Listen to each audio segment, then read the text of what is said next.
Premier pari, première édition réussie selon le docteur Cyriaque Paris. Si je devais parler comme les politiciens, je dirais bilan satisfaisant, mais en tant qu'enseignant, je dis plutôt peut mieux faire. Le Faso Digital, porté par le Faso.net à l'occasion de son 22e anniversaire, a refermé ses portes ce 25 octobre 2025 après une semaine de foire virtuelle consacrée aux solutions digitales pour un Burkina plus résilient. Nous avons enregistré plus de 6000 visiteurs en ligne venant de tous les continents et principalement du Burkina, ce qui est réconfortant quant à l'intérêt local autour de cette initiative. Nous avons organisé 10 conférences thématiques en ligne portant entre autres sur l'intelligence artificielle et les langues nationales, l'agriculture intelligente, l'intelligence artificielle et les données personnelles, l'IA et la recherche scientifique, le numérique et l'inclusion financière, le numérique et l'inclusion des porteurs de handicap ou encore comment rendre ces technologies soutenables dans le milieu du travail.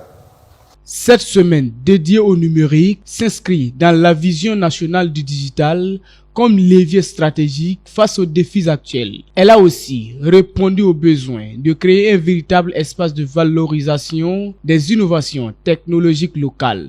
Cette foire virtuelle n'est pas un simple événement. Elle participe à notre démarche de transition numérique inclusive et souveraine. Elle est aussi le reflet de notre engagement à faire du numérique un outil de reconstruction, de cohésion sociale et de développement durable dans un contexte national exigeant. Pour marquer cette première édition, une compétition a rassemblé une trentaine de candidats de l'écosystème digital. Au terme des présentations, le projet TerraBiga a été vainqueur. Ouais, exactement. Donc c'est comment on peut utiliser le numérique pour créer de la transparence, puisque tous les jours dans les quartiers, il y a des projets qui se créent, mais souvent il y a un manque de transparence et le digital peut être une solution pour catalyser en fait les bonnes volontés, les financements et permettre d'atteindre nos objectifs de développement. Et donc on est très satisfait d'avoir gagné ce prix.